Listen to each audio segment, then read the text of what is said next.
So welcome everyone. Word about the speaker, the facilitator today is Dr. Monica Giulati, who is an immunologist by training, who realized that scientific research was not her calling while doing her PhD in autoimmune disorders at the University of Zurich. So when cancer visited her, it served as a knock on the door to take her towards her heart's calling. She's a fearless explorer, and she feels graced to be on this inner journey hand in hand with her fellow travelers. She's also an editor of NAMAH, of course, and hosts an online platform for seekers, www.livinglight.in. Now, the mind is largely a misused instrument. It's very evident this. It is only when we start to turn inside that we can truly witness the chaos and negativity that resides there, particularly on its surface. But the mind, if used properly, ceases to be a hindrance and becomes a very constructive tool. In this 3-day workshop, we will learn how to align the mind to its true calling and purpose. So I'm really looking forward to this very important workshop, and it couldn't be better explained than by Dr. Monica herself. So over to you, Monica, and let's begin. Thank you. Thank you, James. Thank you so much. And thank you to everyone for showing up so that we can have this workshop and have a meaningful discussion also while we are at it.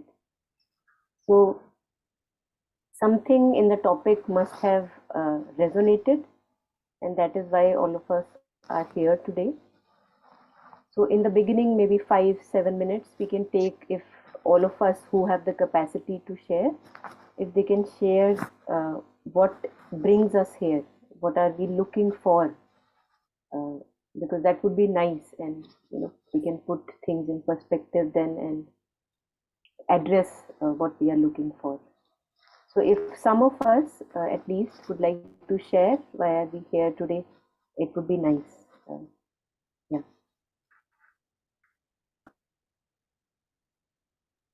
I'll start. I was drawn to your story, and while reading about what I found about your work, one line stood out for me, which had to do with emotions and disease in the body, or health in the body. And through my own work, I've stumbled into that over time. So I was curious, how you address the topic, or how you figured it out and all that. So I think I've shown up out of curiosity on how you might conduct this workshop, and here to contribute and learn. Thank you. Thank you so much. Thank you. Thank you for sharing. Anybody else would like to? I'll go next. I have led a very active life in the public domain for a very long time. And now post that, when I'm doing things for myself and my own, I have wrestled a lot with the issue of the mind. Because I find, as you say, that the mind is a monkey. And how to discipline the mind, how to bring it to a sense of coherence, how to purify the mind of all the impurities, that has been a challenge for me for the past several years. So your workshop struck an evocative chord for me. And if I can learn from you and others, I'll be very grateful. And that's why I am here, in brief. Thank you. Thank you so much. Would anyone else also want to add on? Why are we here today?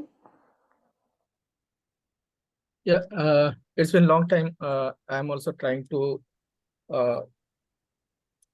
means when mindfulness and Zen yoga and a lot of things I've been moving on here and there and trying to know that, okay, where I'm moving and how to control these things. Okay. Because I know that it's not in my control, right? I'm doing a lot of stupid things and all, right? So, and I also know that if this is it, somehow I can imagine, or somehow I know that where it's going. my life will be little bit of streamlined. I'll be in little bit of peace, and all the problem is coming from here only. So yeah, then your tagline is so catchy. So yeah, that's how. Thank you. Yes. So would anyone else also want to share? Why are we here today?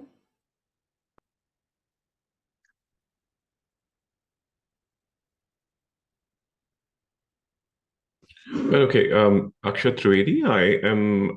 This is the second series of sessions that I'm joining. James and my classmate Yogesh have been very helpful in previous sessions.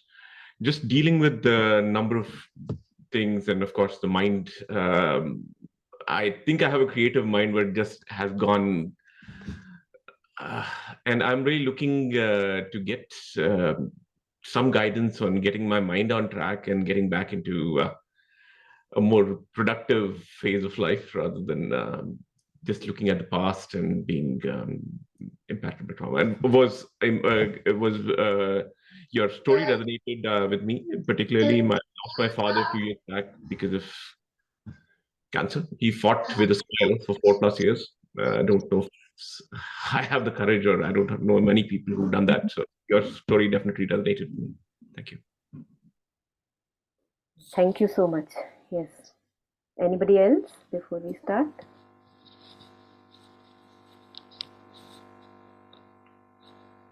Okay. So first of all, thanks very much. This really helps. Whatever all was shared, it really, really helps. And we get to know that we all are struggling with the same problem. You know, it's something that all of us struggle with, and we are all in the same boat. So that really helps, and it's like we can start from a common ground.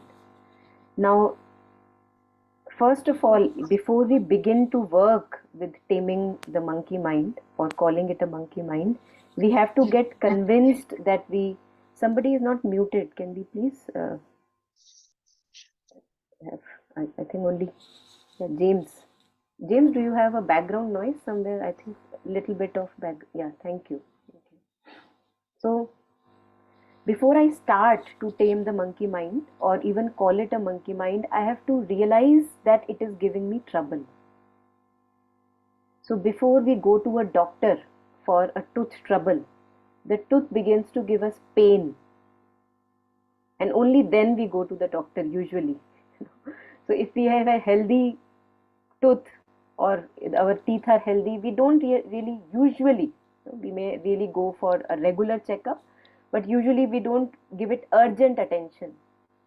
So we can be convinced to work with our mind to, as some of you were sharing, that to tame it and to keep it sane and organized so that it can be a good tool and instrument rather than being on our head all the times. We have to first get convinced that we want to do this. So this conviction is very, very important. And I hope all of us are at least to a relative degree convinced that yes, we want to work with the sanity of our mind, because something is not okay. Something is not okay.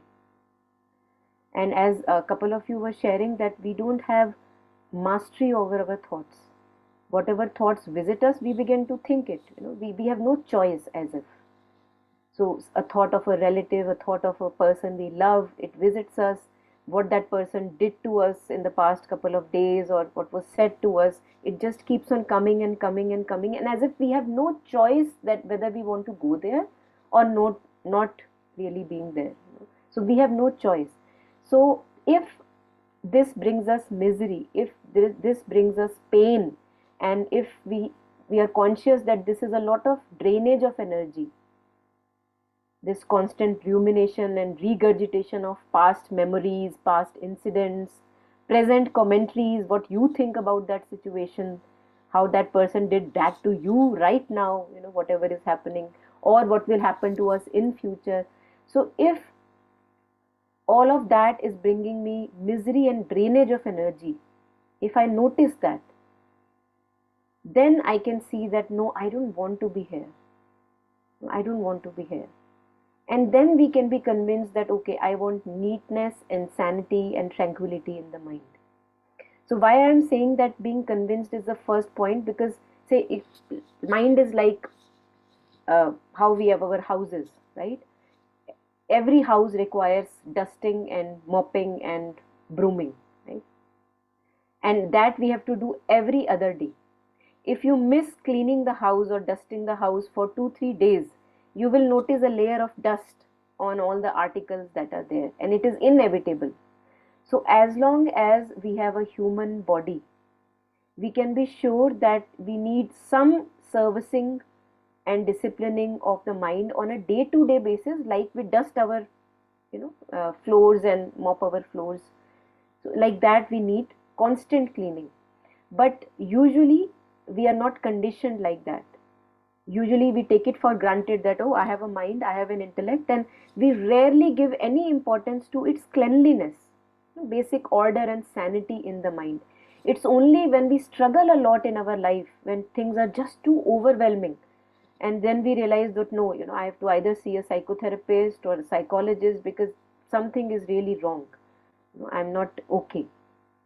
So first of all, we all realize that we have been given this consciousness, this light of knowing, which can look that I am not okay, which can look that mind is a jumpy mind, and it keeps on going from this thought to that thought, and those thoughts may not have any importance, but they seem very important to me, and I keep thinking of them and I keep ruminating about them. So here I require conviction that all those thoughts in which throughout the day 24/7 I remain immersed, do I want to remain immersed in those thoughts no matter how important they seem? Thinking about a relative, thinking about your own story, what life has given you, what life has taken away from you, your lose, the loved ones that you have lost, what good has not been done to you, what good has been done to you, and the present conditions and commentary. We will have to rise above all this. Remaining on this floor of me and my story, we cannot have a sane mind. So are we convinced? This is the first question we have to ask, because if I am not convinced, I will not be able to put the effort required in taming the mind. And my story, I personally again have felt that through my most challenging experiences in life, either emotionally troubling or mentally very overwhelming, I have realized that I need to have a regular discipline for the sanity of mind, for the cleaning and dusting of mind. So if we are convinced, then we can begin. But if I am not convinced, there is no point beginning, because then I don't need the effort. But I feel that my life is going fine. अरे सब ठीक ही तो है, like we say, सब ठीक ही तो चल रहा है, तो क्या जरूरत है माइंड को टेम करने की? What is the need to tame the mind? So if everything is okay, you're not suffering, you're not in pain, you feel that there is hardly any need to have a regular discipline of taming the mind, of course, nothing doing. But if I hope that all of us have tasted enough misery that we realize that taming the mind is necessary. Otherwise, it takes us for a ride and we have no control. Right? So most of the times we are in the surface consciousness where there is lot of movement going on. And what is this movement? So we look at the world through our senses. We hear, we listen, we taste, we touch, and then there is a mind, surface mind, that interprets all that seeing, touching, tasting, smelling, feeling, everything. So all that is the surface consciousness that we live in. If we continue to dwell on the surface consciousness, it is as if you have stepped on a ladder and you are just staying on the first step of the ladder. Now you are asking for the gains which are got at the other steps of the ladder, but what you are saying is that I am not ready to leave the lower step, but give me all the gains and profits which can be got at the topmost step, for example, like peace, tranquility. So remaining on the lower step, which is the surface consciousness, which has its importance in evolution, as Sri Aurobindo explains in Savitri. But remaining all the time there, I cannot have the tranquility, peace, and sanity in the mind that I desire. By now, I will have to be convinced that this is a lot of drainage of energy and I want to rise above this. So let us see the picture of this first step as Sri Aurobindo paints in Savitri. What is this first rung, which is like the surface consciousness of mind, where we most of the time are, and we are spending so much energy there that we have hardly any energy left for a cultivation of discipline, say for example, in the mind, for the mind. So we'll go through these lines from Savitri, and I'm hoping that it will give us some a picture of and knowledge about where we are lost all the time. A formless surface consciousness awoke. A stream of thoughts and feelings came and went. So this is what happens with us most of the time. A stream of thoughts and feelings came and went. A foam of memories hardened and became a bright crust of habitual sense and thought. So usually whatever we ruminate and regurgitate in our mind from the past, from the present happenings, it hardens for us. So if somebody says about a relative, we have very rigid ideas about that relative, that no, this person is like that because he did that to me. So it becomes hardened when we keep on thinking again and again about that person or that particular situation in one particular way, and we think that my thought is right. So this we have to let go, that my thought is right, what I am seeing is right. We have to absolutely let go slowly of that curtain that is there in front. So a foam of memories hardened and became a bright crust of habitual sense and thought. So it becomes a habit to think in a particular way, becomes a habit. And we cannot but think in that particular way. A seat of living personality and recurrent habits mimicked permanence. So every day I am rising up and I am thinking about myself in the same way, about the other person in the same way, and about the world in the same way. And I think that what I am thinking is right. And he says that it is just mimicking of a permanence. Recurrent habits mimicked permanence. Mind nascent labored out a mutable form. It built a mobile house on shifting sands. So we form very rigid ideas and dogmas about our life and people in it and about ourselves. And although the universe is every moment shifting and changing, but we are not going to change our worldview or the way we look at ourselves and others. But again, he says that this was necessary step. So he says, a conscious being was by this labor made. It looked around it on its difficult field in the green, wonderful and perilous earth. It hoped in a brief body to survive, relying on matter's false eternity. So this sense perception, like how a snail goes around and with his antenna, he is sensing the world. So this kind of sense perceptions, like all the sensory input and the interpretation of it, was a necessary phenomena in our evolution. But right now where we are just abusing actually that. So he says, this mind, the surface mind where we are always thinking and making sense of the sensory input, he says, this mind no silence knows nor dreamless sleep. In the incessant circling of its steps, thoughts tread forever through the listening dream.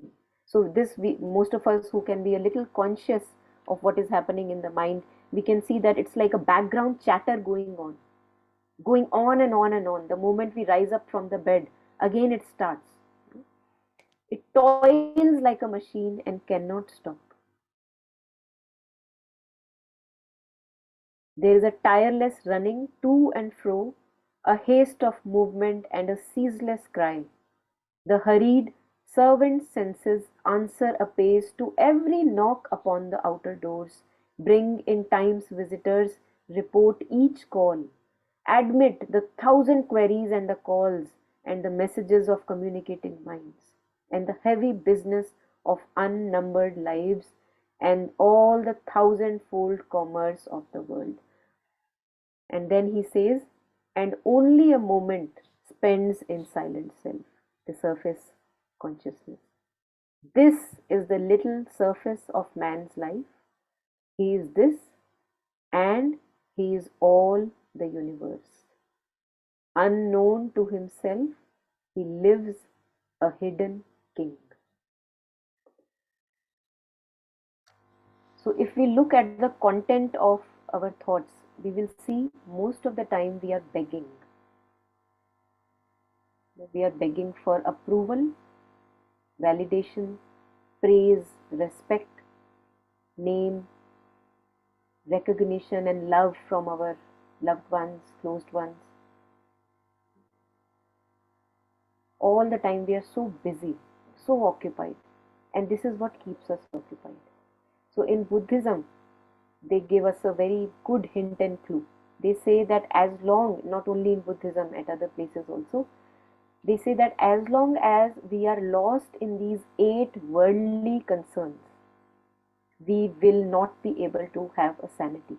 What are these 8 worldly concerns? And we will see that these 8 worldly concerns are just what keeps our mind busy all the time. So these are running towards pleasure and running away from pain.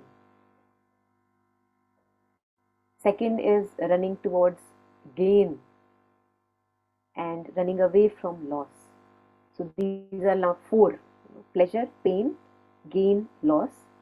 Then they say running towards bliss, or I think that would be covered in bliss and suffering will be covered in pleasure and pain, gain and loss, respect and infamy. Like no one wants to be infamous, but we all want some kind of name and recognition. That keeps us busy. And then furthermore, 2 more, just like these. So wanting approval and not wanting to be rejected. So we will see now, very important for us to see that actually the mind is busy here only. Just even if you can notice a little content of your mind, usually when you are troubled, just revisit it right now and see that isn't it involved within the 8 worldly concerns. Wanting pleasure, not wanting pain, wanting gain, not wanting loss, wanting to be approved, not wanting to be rejected, wanting respect and not wanting infamy. All of us are wanting that.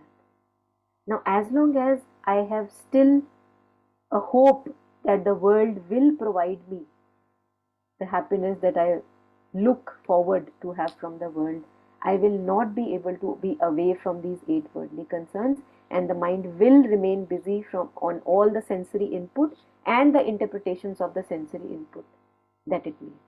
It is impossible that I would not be occupied there. So they say that noticing this, that we are so lost in wanting fulfillment from this world, the first point is to realize that the world cannot give us that fulfillment that we are looking from the world. Now that doesn't mean that we become hopeless and leave the world. No. It is just like as long as I am continue to live like a beggar and wanting the fulfillment from the world, and world constitutes of people, situations, life situations which are always changing. Sometimes we have money, sometimes money is not there, sometimes we have job is not there, a loved one, at times we are loved, at times we feel that we are not loved.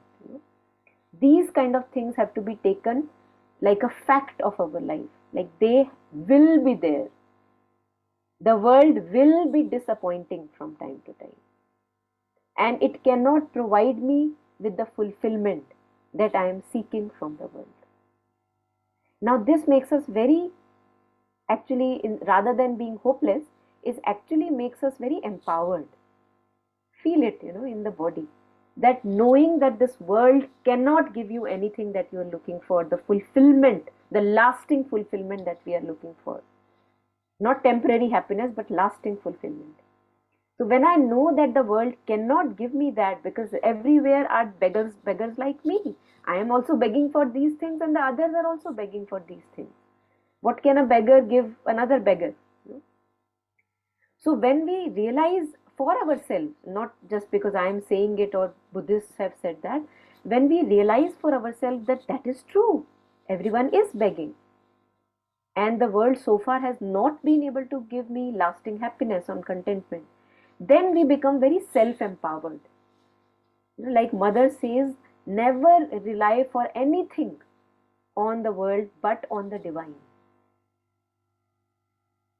We'll read that quote by the Mother later. So when I realize this for practically for myself, I become independent. I come back home to myself. I say, oh, that's true. And so a friend said something or rejected your plea of being loved or whatever, and then you say, you take it in your stride. What can I expect from this world? So then the whole onus of being content and happy comes on me. And now what kind of a relation I will have with the world is, I will offer my abilities and presence to the world rather than demanding all the time. So this is what makes our life meaningful. Knowing that the world at present cannot provide me with lasting happiness, not only me, but even anyone else. Things are changing every moment. I am responsible for my own contentment and own happiness. Now, what can I offer to this world? Then begins a new relationship with the world. So why I am going into this tangent is that I have to realize, because I have to get convinced whether I want to work with the mind to tame it or not. And I am getting convinced, all this reasoning and the things that I see, that yes, the world cannot give me anything. So the more I realize this, I actually can be less and less in the mind.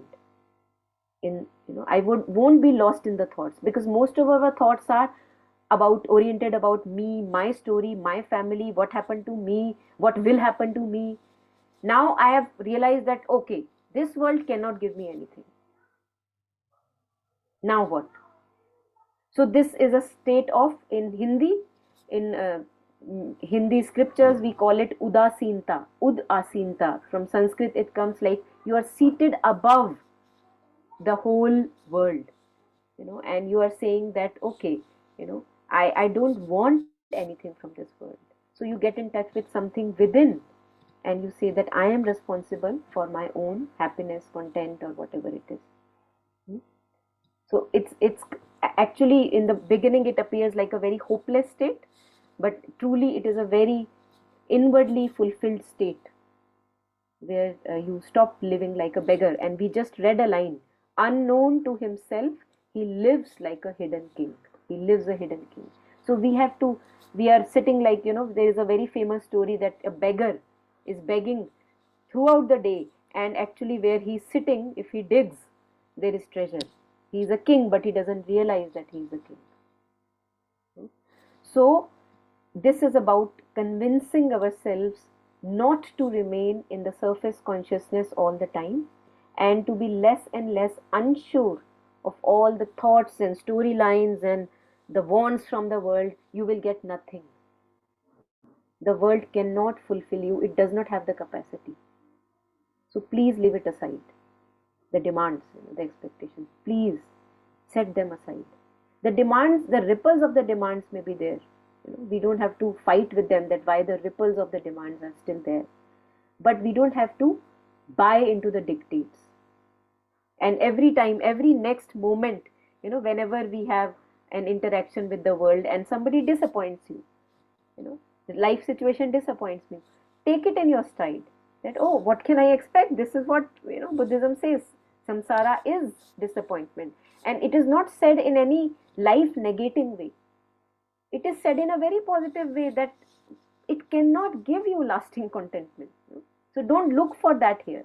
So we'll read on this a quote by the Mother, which I feel is very, very important at this stage, where when we are turning away, saying that no, the life cannot, appearances cannot give me any lasting satisfaction, but what can. So very important to realize what can. So let us go here. These are words of the mother. Would anyone want to read it out aloud for all of us? Then we can listen and meditate upon the words. Yes. I will, it's okay if I read it? Please, yeah, go ahead. So never take the attitude of hoping for support, help, comfort from anyone except the divine. That is absolute. I have never, not once, met anyone who tried to cling to something to find a support there. Someone doing yoga, or who has been put into touch with yoga, and who was not deceived. It breaks, it stops, one loses one's support. Then one says, life is difficult. It is not difficult, but one must know what one is doing. Never seek a support elsewhere than in the divine. Never seek satisfaction elsewhere than in the divine. Never seek the satisfaction of your needs in anyone else except the divine. Never for anything at all.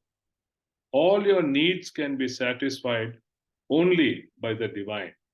All your weaknesses can be borne and healed only by the divine. He alone is capable of giving you what you need in everything, always.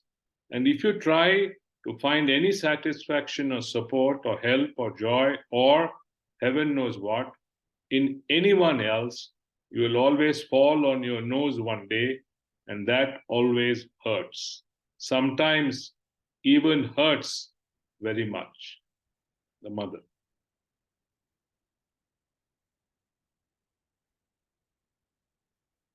Thank you.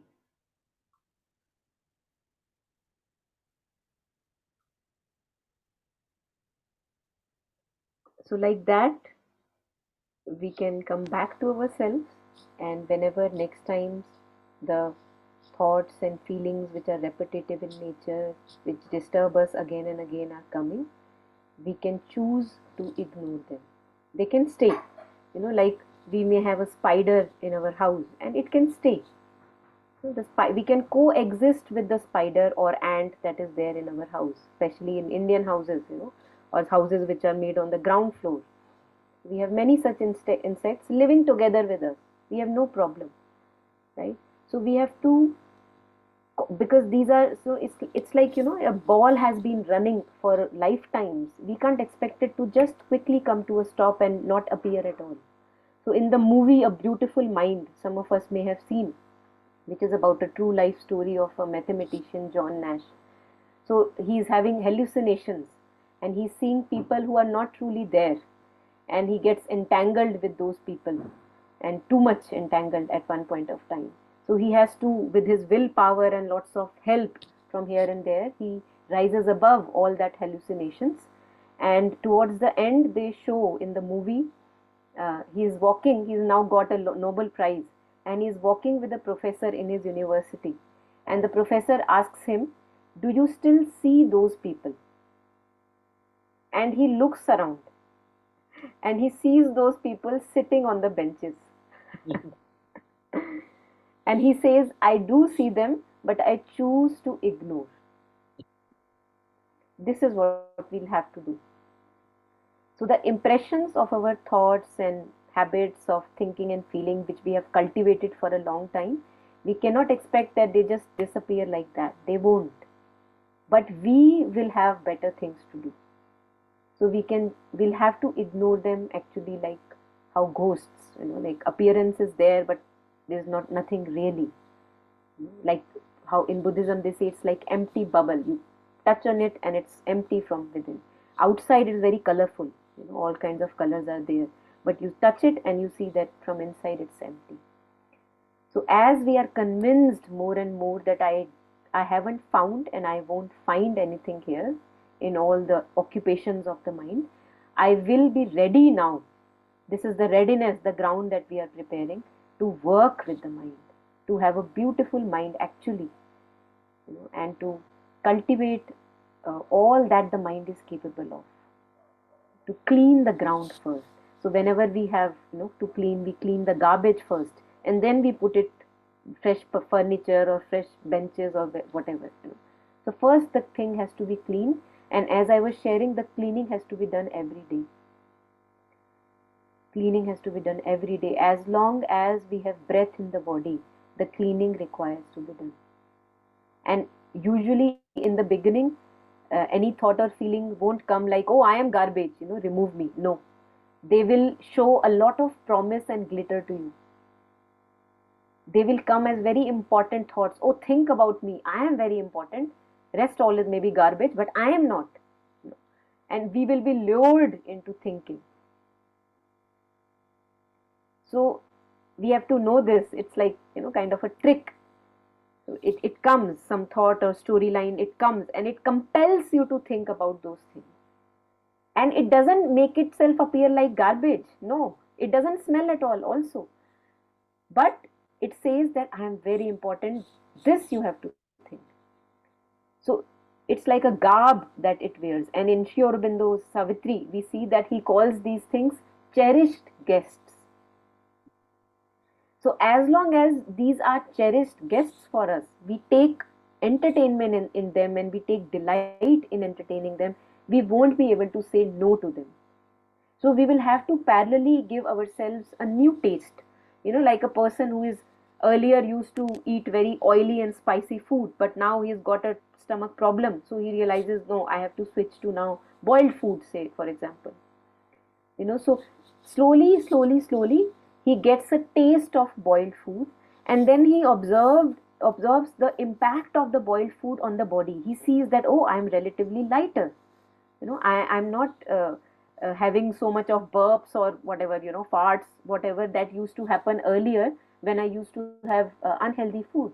So when he will notice the good effects of the healthy food that he is having, then he will be convinced that, no, I want to eat that only. And slowly he will lose the older taste for the oily food. But in the beginning few days, he will have again and again the enchantment to eat the oily food because he has that taste bud. So our older tastes will go slowly. But the more we practice of a sane mind, of a silent being, and open to the influence from above, not passive but open and alert, we will see that we will get and develop a new taste of a new life. And the good effects of that new life will make us convinced that, no, I want to continue. Because always there needs to be an effort.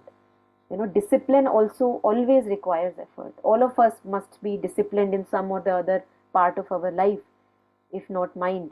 And we will see that wherever we have put discipline, say sports, or keeping our house well clean, maintained, it requires discipline, it requires effort, and once you get a taste of it, then slowly it can become effortless, like you want to do it again and again. So it will require a certain kind of a period of time where we get used to the new taste of, say, boiled food here, which is giving me lightness in the body, alertness in the mind, and I begin to like it. So slowly our taste will change. So let's take a pause here, and if there are any questions or reflections so far, we can take. So please. Okay. So there is a question in the chat window. How does one know there is a divine?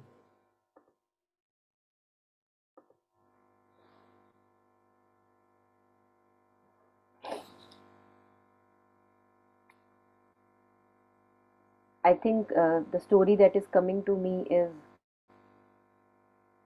the Ramakrishna Paramhans and Swami Vivekanand. So when Swami Vivekanand went to him and he says that I heard that you have seen God.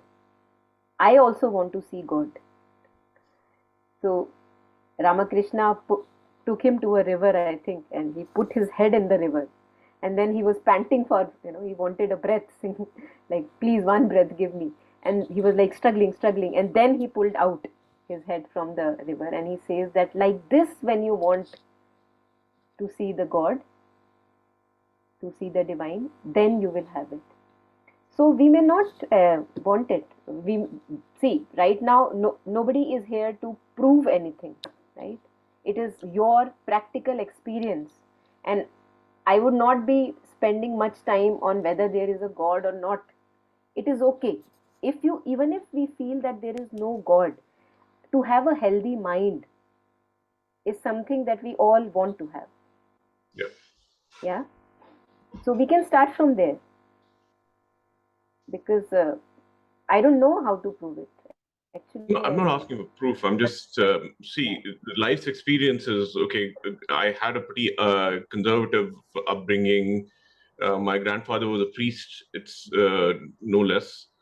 And life experiences, you start questioning if there is a God. Why is all of this happening to me? I did not do anything wrong. Why did this have to happen to me? And I'm also grateful for all the blessings I have in my life. It's not that I'm just completely ignoring them. At the same time, why? yeah. Is there a God, or is it just our manifestation of fear that, okay, we need to look to someone for guidance? Or so what you're saying about, yeah, if find it in yourself, I can, it's divine. But then, as I said, I don't want to take away the time from and No, go no. on. These questions are always very relevant, and I encourage us asking questions and taking reflections. So please don't feel that you're taking up time. You're utilizing the time. So yeah, not a problem. Thank you. Yeah. What actually, now I understand the context that you asked the question from. So see, when do we question whether there is a God or not, right? When things are happening in our life which we don't want them to happen. Isn't that true? And Right? that is the first or second law of Buddhism that you mentioned. Yeah. Yeah.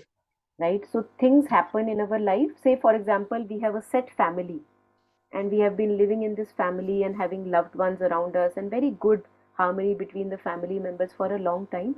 And suddenly some tragedy happens, a couple of people die, or one person passes away. And then we begin to question that, oh, I didn't do anything wrong in this life, at least. Why is this happening to me? Why did I lose that loved one? But parallelly, you would see that on newspaper, we see that people are dying all the time. And this happened to me also, because I can relate with what you are sharing. When the first time the diagnosis of cancer hit me, I it actually came home to me. Death actually came home to me, because before that it was only newspaper people who were dying. Nobody in my home was dying. And now it hit me home, or people having diseases like cancer, and now it hit me home that, oh, I am one of them. I'm one of them. So I think that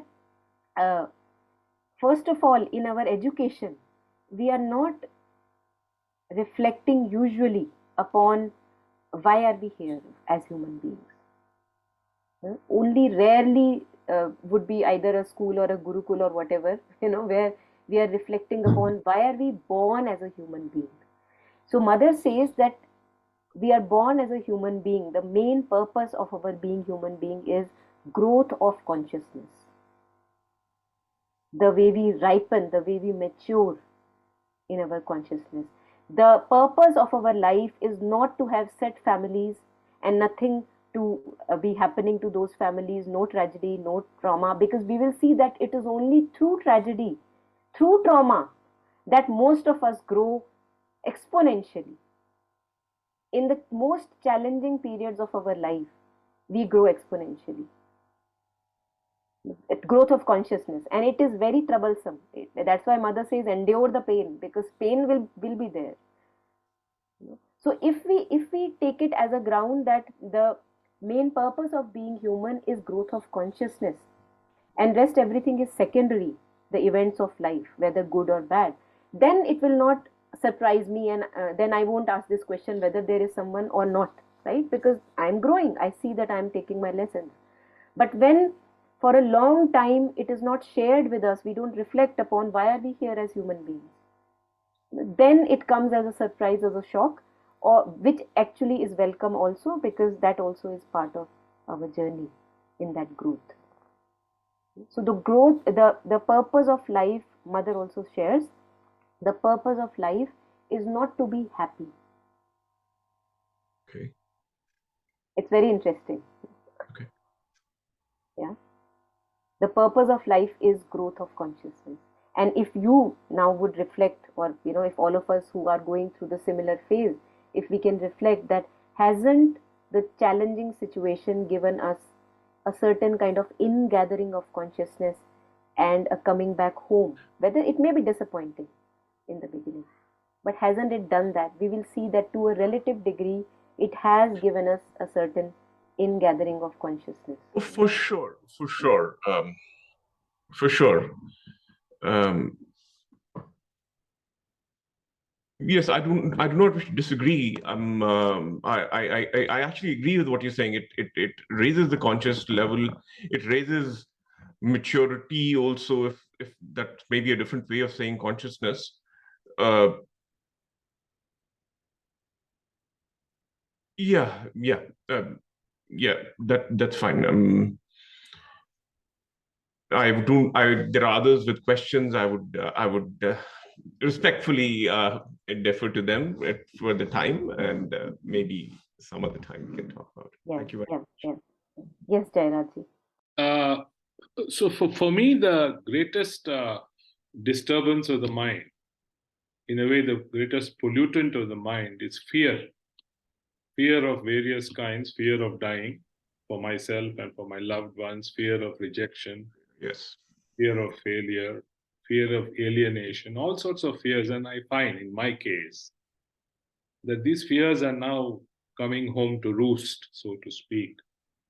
So I would be interested to know from you and from the others as to what does one do in order to elevate our consciousness, to eliminate these fears?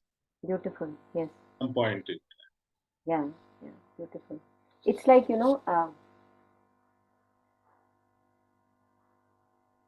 have a rotten peel next to us, and we are trying to find a way not to have the smell of the rotten peel of whatever vegetable, banana, whatever it is. It is not possible.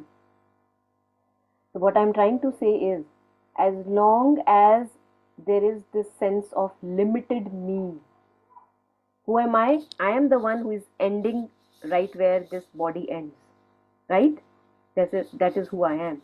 And then there is the whole wide world who may be attacking me or overwhelming me, and the others. So again, teachings from Buddhism, learnings from Buddhism, which are very helpful, also comes in Mother's prayers and meditations. As long as we are occupied with this little me, it is impossible not to have fear. So we will have to go to the root of the fear, which is the sense of knowing that I am who? I am this limited sense being, who ends where the body ends. We can't help it, because as long as I consider that I am this limited being, a lion will come and attack me, right? It can come and attack me. So they say that is why self-realization has been one of the cornerstones in Indian education and Indian spirituality, because that is the root of all our other fears or other problems. So in Buddhism, they talk of 3 root poisons. The second 2 poisons are attraction and aversion. We get attracted to those things which we think will give us pleasure, and we get repulsed from those things which we think will bring us pain. And what is the root poison which is giving rise to attraction and aversion is ignorance. I don't know who I truly am. But we have a intermediate process which we can use. So when we begin to more and more rely on whatever form or formlessness of divine we have belief in, or maybe universe itself, knowing that the universe is for me. So this is something which we have to cultivate, because from the beginning, our childhood conditioning may be very bad, and I may have a sense of belief that anything can happen to me at any point of time, and the universe is very scary place. This is again a belief that I have cultivated. So I have to reverse this. We will actually come to in Powers of Thought, where Mother shares that why do people have to always think about the bad things that can happen to them? Why can't they use their thoughts in a positive sense? So we don't realize that we are creating the universe that we are living in. There is no outer universe out there. So there is this movie, the Groundhog Day, a very old movie, Groundhog Day. In this movie, one person keeps on repeating the same day, the same mistakes, the same, the season is the same, and he repeats it over and over and over again until the point that he changes something within, and he becomes conscious of something within, and he chooses to turn another way. The moment he chooses to turn another way, he becomes conscious that, oh, I have a thought, I can change the thought. And then the season also changes, the mistakes also are corrected, and the weather changes, and the days then begin to change. So this is what we do to ourselves. We keep on repeating our thought patterns and feeling patterns, and we think the world should change. The world will not change. We can spend a lifetime in that, and the world will remain the same. You will think there is a problem with the world. No. So Mother says that outer and inner is the same. The moment we change the inner, outer has to change. So what you were sharing regarding fear or anxiety, we will work with it. We will have to work with it. 3 days may not be enough, but we will get a glimpse to it, and so that we can work, this continue to have our inner practice. It's like a daily, see, fear is like what we were talking about, dusting the house daily. You have to dust your mind daily of these little obscurities which will keep propping up, because we have given them so much of entertainment. Now you can't expect that, oh, suddenly one day the fear doesn't come. It will come, but you will have better things to do. You will give more and more of yourself to the Mother, and you know that, oh, the universe is safe place. It is for me, for my growth, and whatever conditions are necessary for my growth will be there. And we will also deal with fear when we have more silence in the mind, and we don't entertain all these cherished guests. We don't take any indulgence in the fear. It doesn't interest us anymore. And we are ready to die any moment. Then what is the fear about? Be ready to die. Everybody has to die. People are dying every time. Mother Teresa died. Every Kabir ji left his physical body. The master and avatars left their physical body. Everyone has to die. So taking it as a fact that yes, I have to die someday or the other. My loved ones have to die. So how will I live a life right now if I know I have to die? Still full of fear, or still like living fully knowing that there may not be another moment that I may be living? How will you live? So facing the fear fully, and be ready for any, and you are right, anything can happen any moment. Things are uncertain. So what kind of a life I want right now for me when I know that the things are uncertain? So again, there can be many ways, and Mother has addressed about fear in she explains how different ways of dealing with fear. We can also take up that. I can bring up that paragraph, share with you, and we can reflect upon that. Yeah, anything more over here? Okay. Yeah, yes, please share the sphere bit. That is also very in depth in me, I'm guessing. Yeah. Very relevant question, Mr. Chairman. Thank you. Thank you. Yeah, anyone else?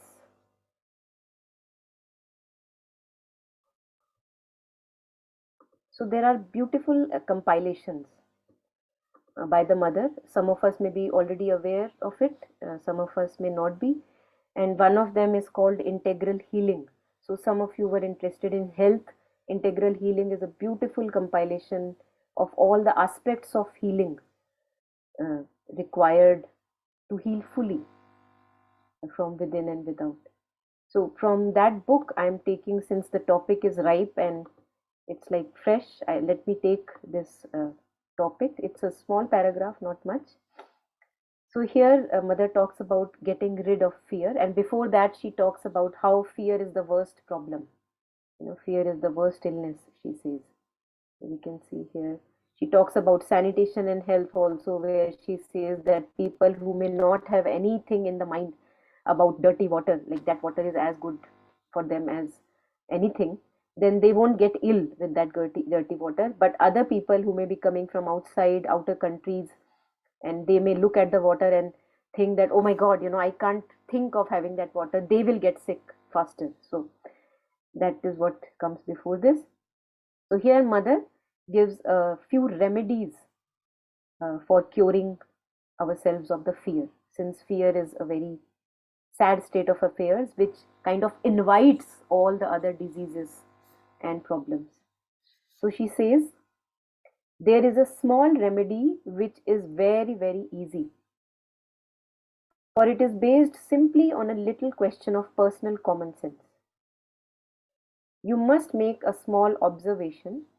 Tell yourself that when you are afraid, it is as though the fear was attracting the thing you are afraid of. If you are afraid of illness, it is as though you were attracting the illness. So, as if you are holding a magnet in your hand and calling all those untowardly things that you do not actually want them to happen to you, but they will happen because you are attracting them. If you are afraid of an accident, it is as though you were attracting the accident. And if you look into yourself or around yourself a little, you will realize this. It's a patent fact. So if you have just a little common sense, you say, it is stupid to be afraid of anything. For it is just as though I were making a sign to that thing to come to me. So again, we can ask this question, since we are working with the mind, do I want all those things to come to me? No. Then you can give your mind some other business. You can put yourself in the work, or whenever the thoughts of fear or panic or anxiety are coming to you, you think of the best possible that you can think. We call that affirmation, because we are affirming all the time. So you affirm something else. We'll come to that also in after this. If I had an enemy who wanted to kill me, I would not go and tell him, I am the one who you want to kill. It is something like that. So since fear is bad, we won't have it. And if you say you are unable to prevent it by your reason, well, that shows you have no control over yourselves and must make a little effort to control yourselves. This is what has to be our practice in these 3 days, to have a little control over our thoughts and ourselves. Then mother says some other ways. Oh, there are many ways to cure oneself of fear, but in the end, each finds his own way which is good for him. There are people to whom it would be enough to say, your fear is a weakness, and they would immediately find a way to look at it with contempt, for they have a horror of weakness. There are others to whom you say, fear is a suggestion from hostile forces. You must drive it away as you drive away hostile forces. And that works very well. For each it is different. But first of all, you must know that fear is very bad. It is a very bad thing. It is a solvent like an acid. If you put a drop of it on something, it eats into the substance. The first step is not to admit the possibility of fear. Yes, that is the first step. I have known people who boasted about their fear. Now, this is again something which we are not aware of, which we can see whether fear has become the part of our identity. So then we take pleasure in being fearful. So mother says these are incurable. They would say quite naturally, just imagine, I was so frightened. So you are making a delight of your pleasure, if you are feeling afraid. And so what? It is nothing to be proud of. With such people, you can do nothing. However, once you recognize that fear is not a good thing, that it is neither beneficial nor noble nor worthy of somewhat enlightened consciousness, you begin to fight against it. And as I have said, this way that is good for one is not good for another. You must find your own way.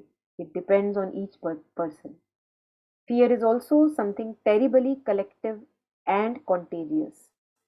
It is contagious. It can be caught more easily than the most contagious illness. You breathe an atmosphere of fear and instantly you feel frightened. Without even knowing why or how, nothing, simply because there was an atmosphere of fear. A panic at an accident is nothing but an atmosphere of fear spreading over everyone. And it is quite curable. There have been numerous cases of panic being stopped outright simply because some people refused the suggestion and could counteract it with an opposite suggestion. For mystics, the best cure, as soon as one begins to feel afraid of something, is to think of the divine. Then you nestle in his arms or at his feet and leave him entirely responsible for everything that happens within, outside, everywhere. And immediately the fear disappears. That is the cure for the mystic. It is the easiest of all, but everyone does not enjoy the grace of being a mystic. So Mother is giving us also the shortest possible way, the easiest possible way, if only we can be convinced of it. So there is a practice in Buddhism. It is called the Yidam practice, in which when you meditate, you visualize yourself as the deity or the goddess or the god that you are uh, imagining or paying your homage to. So somebody asked a question to a teacher, that how do I know that I am not hallucinating, or it's just my thoughts, I'm imagining myself to be a goddess, but actually I'm not a goddess, I'm this normal ordinary person. And the answer, the response that he gave was very beautiful. I totally resonate with that. He said that we are imagining all the time. All the thoughts that we have in our head about how life is, what happened to me in my life, what is happening to people in my life, the thoughts and judgments about other people, about our own self. All the time we have imagination. The only thing is that we are so sure that that is how the world looks like, that we don't think it to be an imagination. So he said that if you can imagine that throughout the day, which now you see that is not helping you, can't you imagine something which now begins to help you?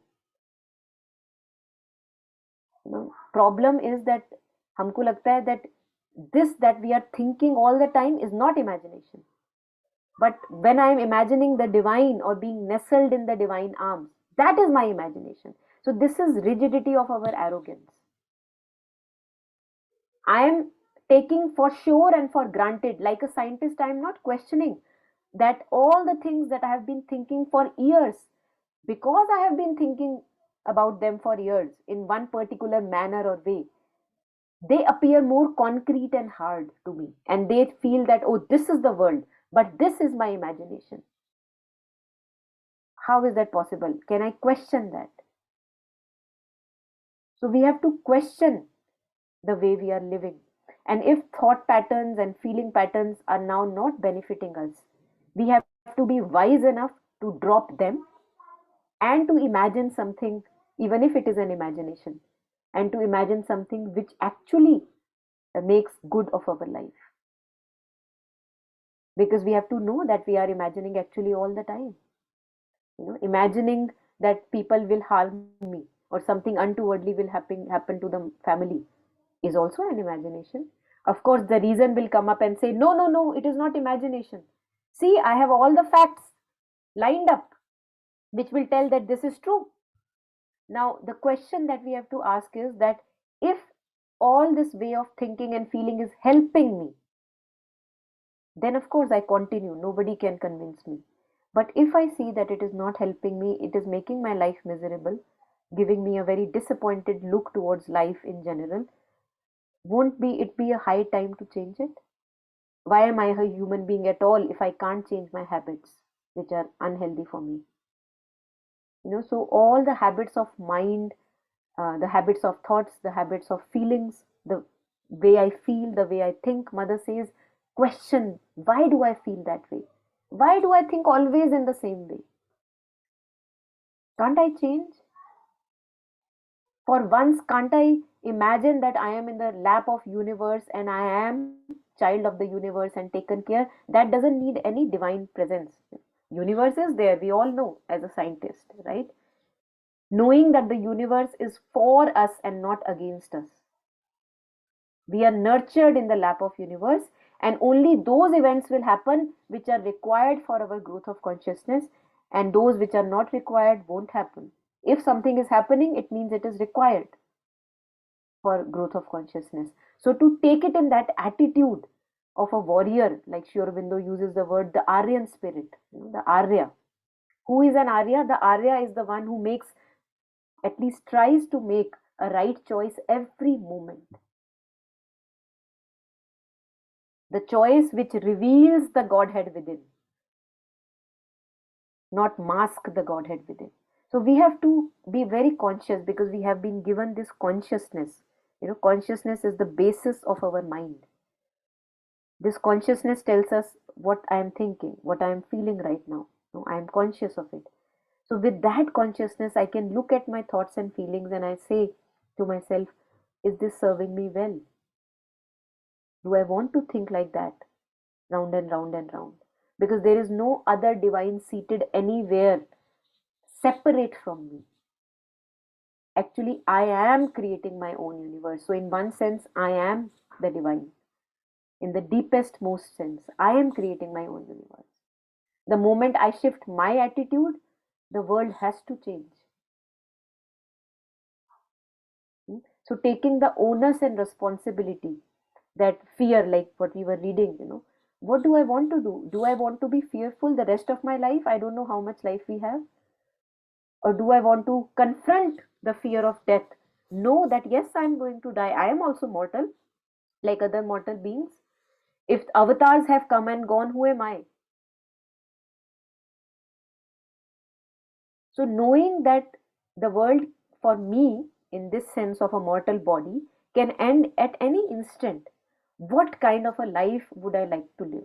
A fearful, narrow, constricted life, or a life of self-giving where I give best to my life and have nothing in reserve? To open our hearts to this life. Because the more narrower lives we live, the more we suffer. The more open-hearted lives we live, the less we suffer actually when we take up the pain of humanity that we all of us suffer. So let me give myself, let me be one drop of poison less in this whole wide universe. Let me be not a beggar when I know that the world is full of beggars. Everyone is begging. Can I not ask?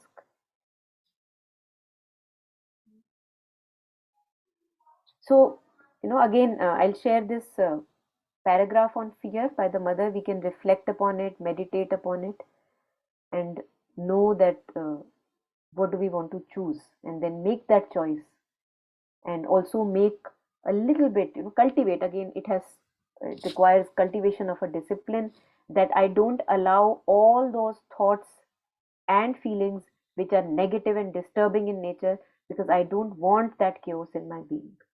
I have done that enough. So it has to be a choice, and then we have the discipline of either bringing the mind to, say, breath, because with breath it comes to the present moment in the body, or bringing mind, for those of us who have faith in some form of divine, we bring it in the present moment and we remember the divine. We do a japa, or we constantly invoke mothers, Sri Aurobindos, or whoever's presence we feel that we want to live in, because we are living in a kind of an ocean all the time. Now that ocean can be a filthy ocean of dirty thoughts and feelings which have no space, which are only very chaotic, or that ocean can be the word of the mother, the name of the mother, the thoughts of Sri Aurobindo, mother, any divine form, or good thoughts, thoughts which are affirmative in nature. That I am taken care of, we are all children of the divine, the world is not against us, it is for us, it is for our growth. So whenever a negative thought comes, we can turn it into a affirmative one. We will have to, because we are affirming all the time. What am I affirming becomes my life. So with this consciousness that I have, I choose what do I want to affirm. So any thoughts or reflections at this moment, anyone?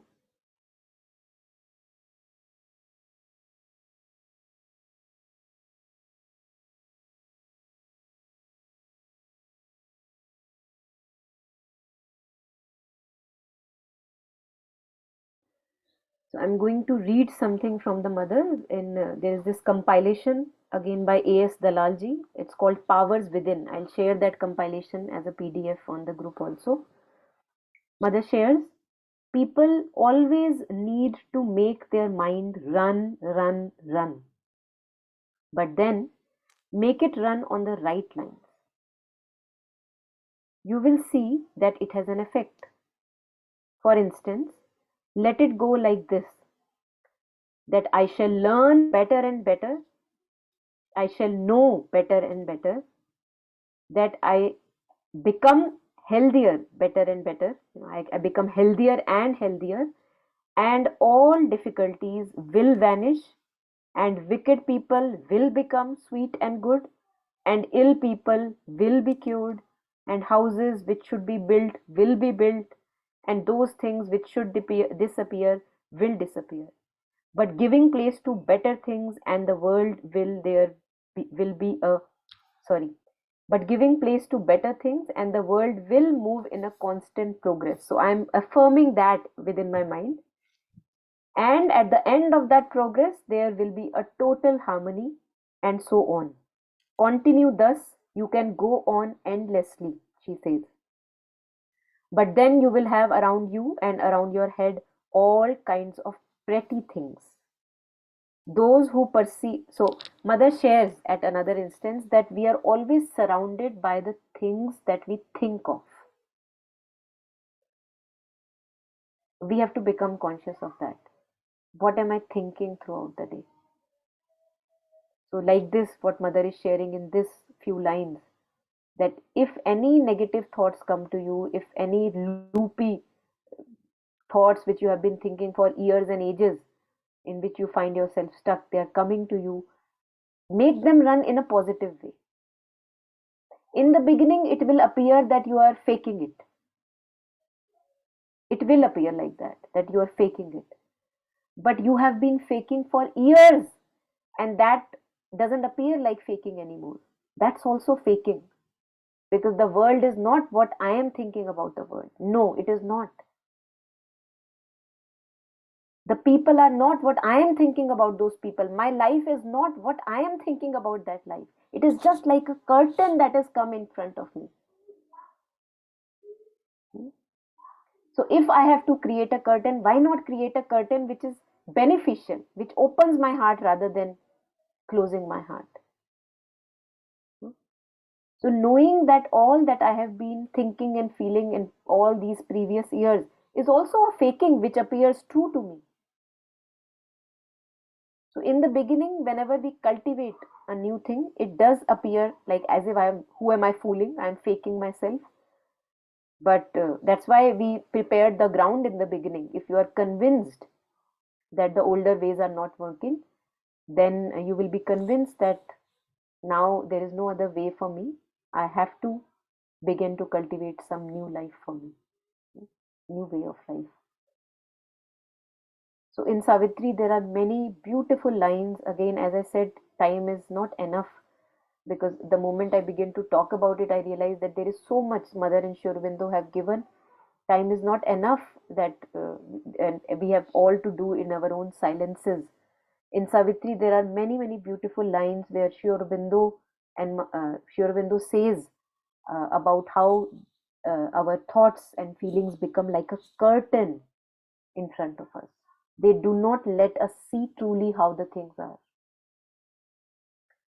So when I become convinced that my thoughts and feelings do not give me a true picture of the world, then I can let them be. Then I can be silent. Then I don't need to fuel them and give petrol to them all the time. They keep coming, rushing to me. So just becoming convinced that we don't see clearly. We have distorted lenses.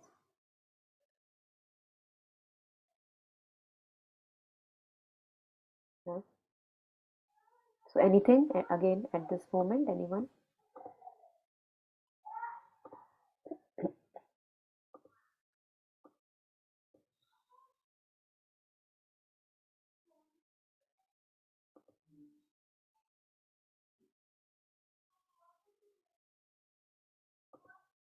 Okay, so if not anything, let's take up a few lines from Savitri again on these aspects that we were talking about. So he says, the mystic tract beyond our waking thoughts. So as I was sharing that we will have to leave the rung of our waking thoughts. Remaining in all those thoughts, I can't imagine that a new world will be open to me. The mystic tract beyond our waking thoughts, a door parted, built in by matter's force, releasing things unseized by earthly sense, a world unseen, unknown by outward mind. So as long as I'm totally engrossed in the outer mind, sense perceptions, what I'm thinking about them, what is my interpretation, I won't be open enough to this bigger world that is lying unattended. So this witness aspect we'll touch upon maybe tomorrow. Then again in Ashwapati's yoga in Savitri, he says, his center was no more in earthly mind.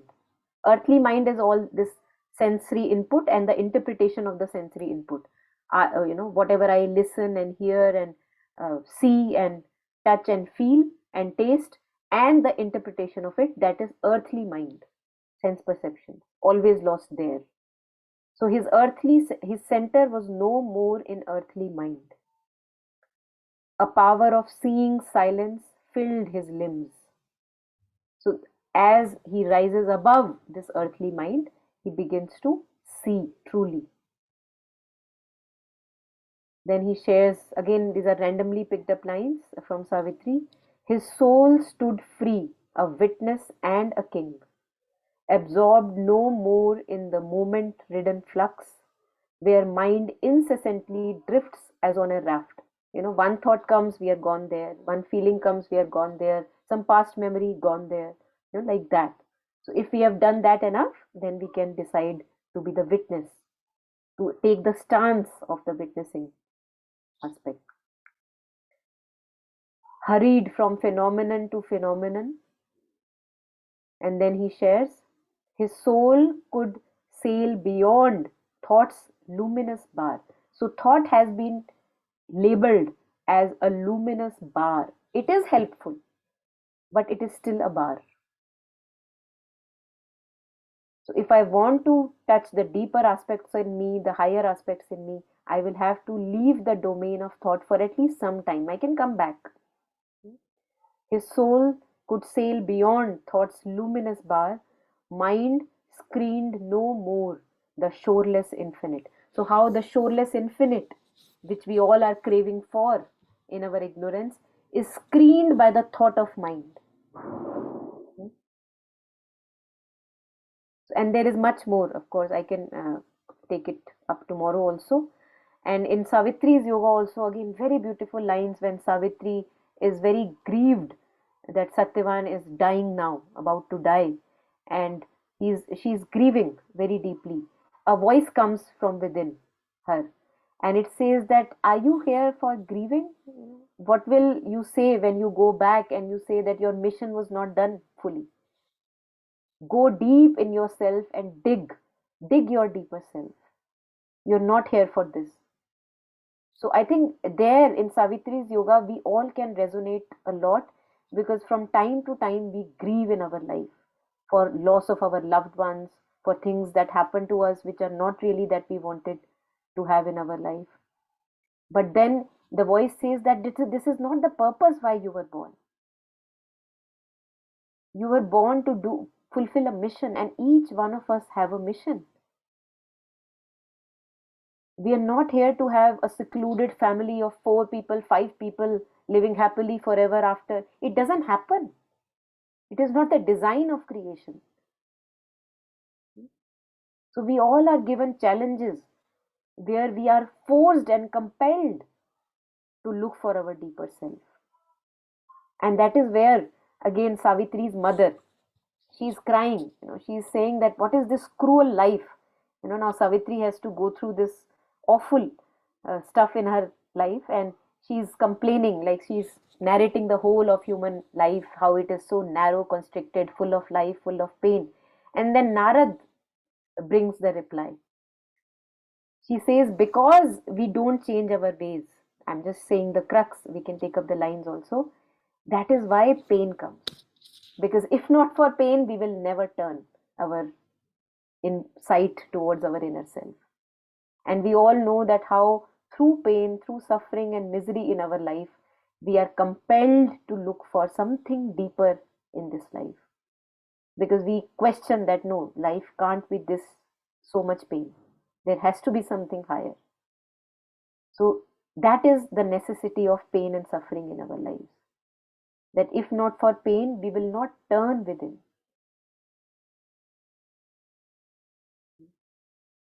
And if we have turned within, even to a relative degree, we can be really, really thankful that there is someone who knows better than us what is good for us. When a lollipop is taken away from a child,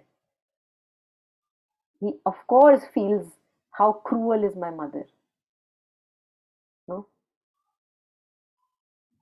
So we all have our lollipops. When they are taken away from us, we shout and cry, how cruel are you to take away my lollipop? But then there is something good, much better than a lollipop, which is hiding in store for us. We have to trust that there is something good, because for some time we may not see. We have to endure that pain, endure that disappointment of being snatched away of our lollipops.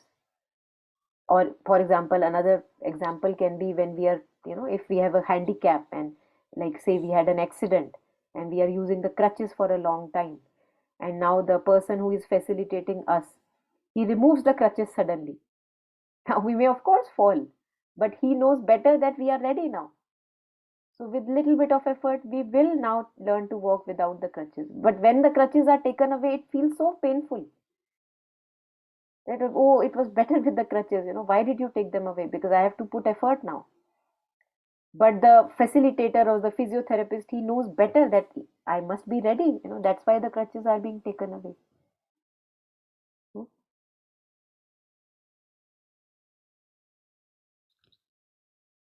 Right? So today, I think we have just enough ground that we don't want to be lost in the surface consciousness, and to be convinced that we don't want to remain entangled in the 8 worldly concerns, because when we are there, it is impossible to have a silent and sane mind. And to have a sane mind, we will have to cultivate a discipline of concentration, and in Buddhism they call it shamatha, to bring the mind to a pinpointedness. So when we want to say, when we are saying to the mind that, okay, let us now for 10 minutes focus on our breath, we must be able to do that. This much of mastery we need. Otherwise, we won't to be able to even change our thoughts, because we don't have any control over the mind. So before we end, I would like that we spend 5 minutes at least in bringing our mind to the breath, which is the simplest. We don't need any form of God or divine right now. If we want, we can use, but right now we can just bring the mind to the present moment, to the breath. And we try to do that for 5 minutes. And the mind, because of its old patterns, will keep going in the slippery slopes, but we will keep bringing it back the moment we notice it. And we Why? Because I want to do that. This is what we call taming the mind. We are wanting it to listen to what we are commanding right now, right? Because it is our instrument, we are responsible as an in charge, and it must listen to what we are saying rather than making us listen to what it wants to say all the time. So it can be a beautiful instrument if put to proper training. So before we do that 5-minute training, would anyone want to share anything?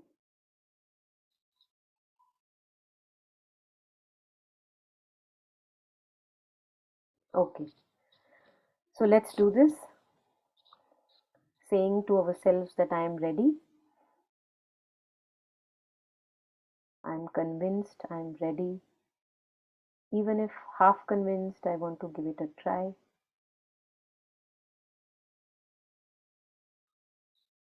And all that we do is to bring the mind to the breath in the body.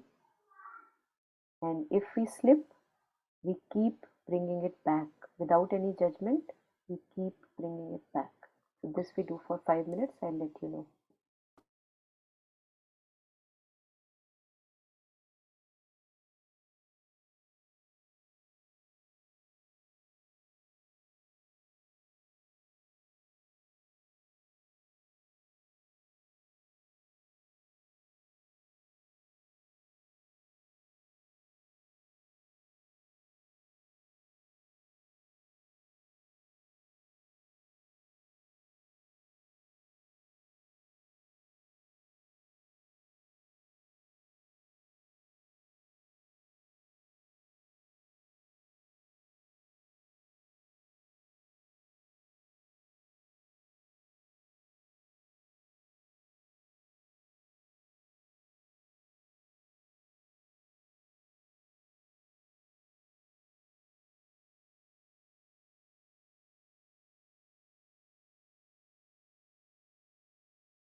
One more minute. Continue bringing the mind to the breath, no matter how many times we slip.